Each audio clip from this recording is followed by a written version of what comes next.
नमस्कार दोस्तों, आपका हमारे नए वीडियो में स्वागत है। आज हम इस वीडियो में आपको ज़मीन से जुड़े हुए महत्वपूर्ण अभिलेख खतौनी के बारे में जानकारी देने वाले हैं। दोस्तों, खतौनी को आप कैसे समझें, कैसे जानें, क्या क्या उसमें लिखा रहता है, इसी बारे में हम आपको पूरी जानकारी देने वाले हैं। तो खतौनी को कैसे समझें, इसके लिए हम आपको एक खतौनी दिखा रहे हैं, उसके बारे में पूरा बताएंगे। खतौनी के सबसे ऊपर लिखा हुआ है खाता विवरण, ब्रैकेट में अप्रमाणित प्रति। तो ये खाता विवरण और ब्रैकेट में अप्रमाणित प्रति। अप्रमाणित प्रति ये हमने कंप्यूटर से निकाली है, ऑनलाइन निकाली है। प्रमाणित प्रति जो निकलती है वह तहसील से निकलती है, तहसील के काउंटर से निकलती है। उस पर तहसील के रजिस्ट्रार कानूनगो का मोहर और हस्ताक्षर रहता है और उसका निर्धारित शुल्क जमा करके आप उसको ले सकते हैं। जनसेवा केंद्र से भी प्रमाणित प्रति निकाली जाती है, उसके लिए नियत शुल्क जमा करके आप प्रमाणित प्रति निकाल सकते हैं। प्रमाणित प्रति और अप्रमाणित प्रति में ज़्यादा अंतर नहीं रहता है। तो दोस्तों नीचे आएंगे तो लिखा हुआ है ग्राम का नाम। ग्राम का नाम उमरी कला है। आगे लिखा हुआ है परगना, परगना लिखा हुआ है बैल दौलताबाद। आगे है तहसील लालगंज, जनपद आजमगढ़। मतलब ये दोस्तों जनपद आजमगढ़ की तहसील लालगंज के उमरी कला गांव की खतौनी है, उमरी कला गांव की ज़मीन है। दोस्तों आगे लिखा हुआ है फसली वर्ष, यानी कि ये खतौनी जो है वह किस फसली वर्ष की है। 1428 से 1433 फसली। आगे लिखा हुआ है 1 जुलाई 2020 से 30 जून 2026 तक। तो दोस्तों खतौनी जो बनती है वो 6 साल के लिए बनती है। ये खतौनी 1428 से 1433 फसली यानी 6 वर्ष के लिए 2020 से 2026 तक है। आगे लिखा हुआ है भाग 1। आगे लिखा हुआ है खाता संख्या। खाता संख्या लिखा हुआ है 00125 यानी कि 125 खाता संख्या है। अब आगे देखते हैं, आगे लिखा हुआ है खातेदार का नाम, पिता का नाम, संरक्षक का नाम, निवास स्थान। उसके नीचे देखेंगे तो नीचे लिखी हुई है श्रेणी 1 का भूमि जो संक्रमणीय भूमिधनों के अधिकार में हो। श्रेणी का मतलब यह है दोस्तों कि भूमि किस प्रकार की है, किस प्रकार का अधिकार उस भूमि के मालिक को है। तो संक्रमणीय अधिकार यहाँ पे लिखा हुआ है 1 का। इसका मतलब है कि उस जमीन के मालिक को उस जमीन का पूरा अधिकार है, उस जमीन को बेच सकता है, फसल कर सकता है, घर बना सकता है, लोन ले सकता है, यानी कि उसको उस जमीन पर पूरा अधिकार है। एक दूसरा अधिकार होता है असंक्रमणीय। तो असंक्रमणीय अधिकार दोस्तों जब कृषि पट्टा सरकार देती है तो वो असंक्रमणीय अधिकार के साथ देती है। असंक्रमणीय में ये है कि दोस्तों आपको कृषि पट्टा दिया गया है तो कृषि कार्य के लिए दिया गया है, आप उसके मकान ना बनाएं, ना उसको बेचें, ना उस पर लोन लें। ये सब प्रतिबंध रहता है, केवल आपको फसल करने के लिए जमीन दी गई है तो फसल कीजिए। तो उस अधिकार को असंक्रमणीय अधिकार कहते हैं। पट्टे होने के कुछ दिन के बाद 5 से 7 10 साल बाद उसको संक्रमणीय अधिकार यानी पूरे जमीन पर अधिकार दे दिए जाते हैं। तो ये दोस्तों हो गई अधिकारों वाली बात। यहाँ पे लिखा हुआ है संक्रमणीय अधिकार, तो यहाँ जमीन के मालिक को पूरा अधिकार होता है, इसका मतलब ये होता है। नीचे लिखा हुआ है खातेदारों का नाम महंगी स्नेही निवासी ग्राम। इसका मतलब है दोस्तों महंगी पुत्र स्नेही निवासी ग्राम का मतलब है जिस गांव की जमीन है वह उसी गांव का निवासी है, यानी महंगी पुत्र स्नेही निवासी ग्राम उमरी कला, ये इसका मतलब हुआ। तो इसमें 3 लोग हैं, महंगी स्नेही, रामचरण स्नेही, हरिचरण स्नेही, मतलब तीनों स्नेही के ही पुत्र हैं। तो महंगी, रामचरण, हरिचरण पुत्रगण स्नेही 3 लोग हैं इसमें, और निवासी ग्राम लिखा हुआ है तो ये उमरी कला के ही निवासी हैं, ये इसका मतलब हो गया। अब आगे दोस्तों आते हैं खसरा संख्या लिखा हुआ है। खसरा संख्या मतलब होता है आपका चक संख्या, प्लॉट नंबर, खेत संख्या। तो नीचे लिखा हुआ है 189 और 384, तो ये 2 चक नंबर हैं उसके, 2 उसकी खसरा संख्या हो गई, 2 खेत उसके हैं, तो ये 2 खेत हैं। आगे लिखा हुआ है क्षेत्रफल। क्षेत्रफल में 189 का क्षेत्रफल जो दिया है 0.3380 हेक्टेयर, हेक्टेयर में लिखा हुआ है क्षेत्रफल दोस्तों, और 384 का क्षेत्रफल है 0.0368 हेक्टेयर। 2 खेत हो गए, दोनों का खेतों का मिला के है 0.7060 हेक्टेयर। तो दोस्तों ये जो ज़मीन दी गई है वो हेक्टेयर में दी गई है और हेक्टेयर में ही सरकारी रिकॉर्ड रहते हैं। गांव में जो आम बोलचाल की भाषा रहती है उसमें बीघा रहता है, बिस्सा रहता है, लट्ठा रहता है और मंडी भी रहता है, कहीं कहीं धुर रहता है। ये सब गांव में आम बोलचाल की भाषा होती है, आम बोलचाल की माप होती है। लेकिन ज़मीन का जो सरकारी रिकॉर्ड रहता है वो हेक्टेयर में रहता है और दूसरा एकड़ में रहता है। एकड़ और हेक्टेयर सभी जगह ऑल इंडिया, पूरे भारत में, पूरे उत्तर प्रदेश में एक समान रहते हैं। 10,000 वर्ग मीटर का एक हेक्टेयर रहता है और 0.405 हेक्टेयर का एक एकड़ बनता है, यानी 4050 वर्ग मीटर का आपका एक एकड़ बन जाएगा।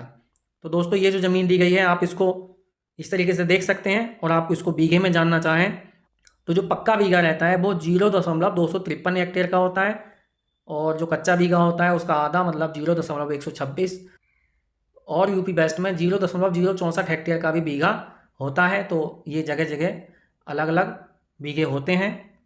तो ये हेक्टेयर में ज़मीन दी गई है, ये आप समझिए। इसको वर्ग मीटर में जानना है तो 10,000 से गुणा कर दीजिए तो वर्ग मीटर बन जाएगा। अब ये 3 भाई हैं और ये कुल ज़मीन इतनी है, तो इसमें एक भाई की कितनी ज़मीन बनी, यानी 3 भाई हैं, तीनों सगे हैं, तो जाहिर सी बात है कि 1/3 1/3 1/3 तीनों का रकबा इसमें है। तो इसको 706 को 3 से भाग कर देंगे तो ये जो रकबा आएगा इतना इतना हिस्सा सभी लोगों का इस ज़मीन में है। आगे दोस्तों एक आदेश का कॉलम रहता है। आदेश वाले कॉलम में इस जमीन पर जो भी आदेश हुए हुए होते हैं वह उस पर लिखे रहते हैं, क्योंकि ये खतौनी 6 वर्ष के लिए बनाई जाती है। तो 6 वर्ष तक जो भी आदेश इस जमीन पर होंगे वह इसी कॉलम में लिखते चले जाएंगे, और 6 वर्ष के बाद जब नई खतौनी बनेगी तो उन आदेशों का पालन करके ये जो नाम अगर बेचा होगा तो बेचने वाले का नाम कट जाएगा और खरीदने वाले का नाम चढ़ जाएगा। किसी की मृत्यु हुई होगी तो विरासत होने के बाद उसके पुत्रों का, उसकी पत्नियों का नाम आ जाएगा। तो इस तरीके से ये आदेश वाले कॉलम में आदेश रहते हैं। यहाँ पे एक आदेश दिया हुआ है R6 क्रम संख्या 1 1426 फसली आदेश अनुसार तहसीलदार लालगंज दिनांक 19/7/2018 के अनुसार खातेदार रामचरण पुत्र स्नेही खाता संख्या 124। आ का मतलब यहाँ पे दोस्तों आराजी है, आराजी मतलब खसरा संख्या, चक संख्या। आराजी नंबर 189 0.338 हेक्टेयर व 384 0.368 हेक्टेयर भूमि मुताबिक हिस्सा, यानी उसका जितना हिस्सा बनता है उत्तर प्रदेश सहकारी ग्राम विकास लिमिटेड शाखा लालगंज के अंतर्गत बंधक की जाती है। हारा का 19/7/2018। दोस्तों यहाँ पे जो है एक लोन चढ़ा हुआ है।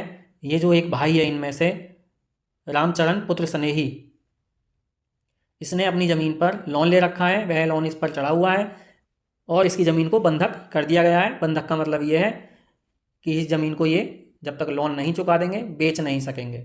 तो दोस्तों ये एक आदेश चढ़ा हुआ है। यहीं पर बैनामे के आदेश भी रहते हैं, यहीं पर विरासत के आदेश भी रहते हैं, और आगे है टिप्पणी। टिप्पणी में ज़मीन पे कोई टिप्पणी हो तो वह भी इस पर चढ़ी रहती है। तो दोस्तों आप समझ गए होंगे कि ज़मीन में क्या क्या रहता है, कैसे कैसे रहता है, कहाँ क्या लिखा रहता है, ये सब जानकारी आपको मिल गई होगी। अब हम आपको एक दूसरी खतौनी दिखा रहे हैं। ये जनपद जौनपुर की तहसील सदर परगना हवेली ग्राम खलीलपुर, ये जनपद जौनपुर की एक खतौनी है, एक गाँव की खलीलपुर जिसका नाम है। तो यहाँ पे तहसील का नाम सदर लिखा हुआ है। सदर का मतलब दोस्तों मुख्यालय वाली तहसील, मतलब जौनपुर की मुख्यालय वाली, मतलब जौनपुर तहसील ही इसको कहेंगे। तो इसमें नीचे आप देखेंगे ये वाली खतौनी फसली वर्ष देखेंगे 1426 से 1431 फसली है, वही 6 साल के लिए। 1 जुलाई 2018 से 30 जून 2024 तक। यहाँ खाता संख्या 44 है। खातेदार का नाम और नीचे श्रेणी, यहाँ पे भी श्रेणी 1 का है, भूमि जो संक्रमणीय भूमि के अधिकारों में हो। यहाँ पे भी जमीन के खातेदार को पूरा अधिकार है। नीचे खातेदार का नाम लिखा हुआ है ओम प्रकाश पुत्र तिलकधारी। आगे लिखा हुआ है महमूदपुर सराय जागीर। दोस्तों पिछली वाली खतौनी में हम आपको दिखाए थे तो वहाँ पे निवासी ग्राम लिखा हुआ था। अब ये व्यक्ति यहाँ पे निवासी ग्राम का नहीं है, मतलब खलीलपुर का नहीं है, दूसरे गाँव का है। तो यहाँ पे ओम प्रकाश पुत्र तिलकधारी, आगे उसके गाँव का नाम लिखा हुआ है महमूदपुर सराय जागीर। आगे इसका खसरा संख्या यानी चक संख्या आराजी संख्या 58 है और इसका क्षेत्रफल 0.315 हेक्टेयर है। आगे आदेश लिखा हुआ है, आदेश अनुसार राजस्व निरीक्षक बाद संख्या इतना, तारीख फैसला 21/9/2020 को आदेश हुआ कि खाता संख्या 4478 से मृतक खातेदार ओम प्रकाश पुत्र तिलकधारी के स्थान पर पंकज पुत्र ओम प्रकाश, आशा देवी पत्नी ओम प्रकाश, निवासी महमूदपुर सराय जागीर का नाम बतौर वारिस दर्ज हो। यहाँ दोस्तों एक विरासत का आदेश चढ़ा हुआ है। ये जो खातेदार है ओम प्रकाश पुत्र तिलकधारी, इनकी मृत्यु हो गई है, इनके स्थान पर इनके पुत्र पंकज पुत्र ओम प्रकाश और आशा देवी पत्नी ओम प्रकाश का नाम चढ़ गया है। तो ये दोस्तों विरासत का आदेश इस तरीके से खतौनी पर चढ़ जाता है। तो आप समझ गए होंगे कि विरासत जब आप कराते हैं तो आदेश कहाँ रहता है, कैसे चढ़ता है। अब हम आपको एक बेनामे वाला आदेश भी दिखा देते हैं। एक ये खतौनी हम आपको लेके आए हैं।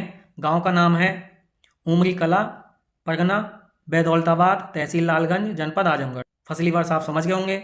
आगे इसका खाता संख्या है 157 और नीचे दिया है श्रेणी खातेदार का नाम, तो श्रेणी वही है संक्रमणीय भूमिधर पूरा अधिकार वाली जमीन। खातेदारों के नाम है रामचंद्र चुल्ली निवासी ग्राम, रामचंद्र पुत्र चुल्ली निवासी ग्राम, श्रीमती धनरा देवी पत्नी मन्नर निवासी ग्राम, महेश पुत्र चौकू निवासी ग्राम, मीरा राजेश निवासी ग्राम। ये 4 लोग इसमें खातेदार हैं। तो इसका मतलब ये है दोस्तों जो ज़मीन है उसमें चारों का उसमें हिस्सा है। अब वो जितना बैनामा लिया होगा या उनकी पैतृक संपत्ति होगी उस अनुसार उनका हिस्सा उसमें रहेगा। तो ये देखिए खसरा संख्या है 77 यानी चक संख्या 77 है और इसका क्षेत्रफल है 0.793 हेक्टेयर। तो 793 हेक्टेयर में ये सभी लोग हैं। उसके पश्चात एक देखो आदेश चढ़ा हुआ है बैनामे का R6 क्रमांक 13 1429 फसली, न्यायालय तहसीलदार न्यायिक लालगंज। बात संख्या टी इतना, तारीख फैसला 23/11/2021 को आदेश हुआ कि ग्राम उमरी कला के खतौनी सन 1428 फसली से 1433 फसली के खाता संख्या 157, आराजी नंबर 77, रकबा 0.793 हेक्टेयर में से 0.068 हेक्टेयर मामू पर्ता से विक्रेता महेश पुत्र जोखू ग्राम उमरी कला का नाम खारिज करके क्रेता राजेश पुत्र नामबार ग्राम उमरी कला का नाम विक्रेता के साथ बतौर सह संक्रमणीय भूमिधर दर्ज हो। बैनामा 2,60,000 हारा का 10/12/2021। ये दोस्तों दाखिल खारिज का एक आदेश चढ़ा हुआ है। इस जमीन का बैनामा हुआ है। बैनामा कौन किया है? महेश पुत्र जोखू ने जमीन बेची है अपने हिस्से में से 0.068 हेक्टेयर। किसको बेची है? राजेश पुत्र नामबार, ये क्रेता हो गए और विक्रेता हो गए महेश पुत्र जोखू। अब महेश पुत्र, जिसमें लिखा हुआ है सह खातेदार। दोस्तों सह खातेदार का मतलब यह है कि महेश पुत्र जोखू ने अपना पूरा हिस्सा नहीं बेचा है, उसका भी उस जमीन में हिस्सा अभी बचा हुआ है, तो उसका नाम भी रखते हुए राजेश पुत्र नामबार का नाम भी उस जमीन पर दर्ज हो। तो ये इस तरीके से ये आदेश है। तो 6 साल के लिए खतौनी बनी है, तो जब 6 साल पूरे हो जाएंगे तो इस आदेश का नाम जो राजेश पुत्र नामबार आया है वह मूल खातेदारों के नाम के साथ साथ नीचे आ जाएगा, जहां खातेदारों का नाम लिखा हुआ है। नीचे एक आदेश लिखा हुआ है, वह भी हम आपको बता देते हैं। देखिए वह क्या आदेश है। नीचे लिखा हुआ है R6 क्रमांक 18 1429 फसली, नायब तहसीलदार लालगंज। बात संख्या इतना, तारीख फैसला 30/7/2021 को आदेश हुआ कि ग्राम उमरी कला के खतौनी वर्ष 1422 से 1427 फसली के खाता संख्या 148/147/146 वसीयतकर्ता मृतक धनरा देवी पत्नी मन्नर व मृतक मन्नर पुत्र चुल्ली ग्राम उमरी कला का नाम खारिज करके वसीयत ग्राही मेवाती देवी पत्नी पारस उर्फ जयप्रकाश ग्राम उमरी कला का नाम बतौर वारिस दर्ज हो। हारा का 21/3/2022। ये दोस्तों नीचे जो आदेश लिखा हुआ है दोस्तों, ये लिखा हुआ है वसीयत का। वसीयत का मतलब ये होता है कि कुछ लोगों के पास कोई संतान नहीं होती है, कोई उनका वारिस नहीं होता है, तो वह तीसरे किसी पर्सन को, या किसी के पास वारिस होते भी हैं तो वह अपनी इच्छा अनुसार किसी को भी जमीन अपने मरने के पूर्व लिख जाते हैं कि मेरे मरने तक मेरी जमीन और मेरे मरने के बाद ये जमीन इनको दे दी जाए। तो इस तरीके से जो लिखी जाती है उसको वसीयत कहते हैं। इसका भी यही नियम है कि आदेश वाले कॉलम में ये आदेश नाम आ गया, जब 6 साल बाद खतौनी परिवर्तन होगी तो ये नाम उठ के मूल खातेदार में चले जाएंगे। लेकिन दोस्तों अगर दोस्तों जमीन पर आदेश चढ़ गया है तो वह जमीन उस आदेश अनुसार ही मानी जाएगी। यानी कि अगर किसी व्यक्ति की मृत्यु हो गई है, मृतक वाला बताए थे, तो ओम प्रकाश पुत्र पंकज आया था, तो वह जमीन अब पंकज की ही मानी जाएगी। पंकज और उसकी माँ आशा देवी, उनकी जमीन मानी जाएगी। ओम प्रकाश का नाम वहां से कट गया है क्योंकि आदेश चढ़ गया है। वैसे ही बैनामा वाले केस में भी यही है कि जो बैनामा ले लिया है उसका नाम माना जाएगा जमीन में, मूल खातेदार में आ जाएगा जब खतौनी परिवर्तन होगी तब, लेकिन उसका नाम चढ़ गया ये माना जाएगा। तो दोस्तों ये सब खतौनी पे होता है। आशा करता हूँ आप सब समझ गए होंगे कि खतौनी में क्या क्या रहता है, कैसे रहता है। दोस्तों आप अपनी ज़मीन को खतौनी को कैसे निकालें इसके बारे में हम वीडियो बना चुके हैं, जिसका लिंक हमने डिस्क्रिप्शन में दे दिया है। आप वहाँ जाकर उस वीडियो को देखकर किसी भी गाँव की किसी भी व्यक्ति की ज़मीन चेक कर सकते हैं, कितनी ज़मीन है उस व्यक्ति के पास, और नक्शा भी निकाल सकते हैं उस ज़मीन का। जी हाँ दोस्तों, नक्शे के संबंध में भी हम वीडियो बना चुके हैं। आप हमारे चैनल को सब्सक्राइब करें और उस वीडियो को देखें जहां हम बताए हैं कि कैसे ज़मीन का नक्शा चेक करते हैं, कैसे ज़मीन चेक करते हैं, और ज़मीन से संबंधित बहुत सारी वीडियो हमारे चैनल पर आपको मिलेंगी और मिलती रहेंगी। आप हमारे चैनल को सब्सक्राइब कर लीजिए और वीडियो में दी गई जानकारी अगर अच्छी लगी है तो वीडियो को लाइक कीजिए। अगर आप ज़मीन से संबंधित किसी प्रकार की जानकारी लेना चाहते हैं तो कॉमेंट ज़रूर करें।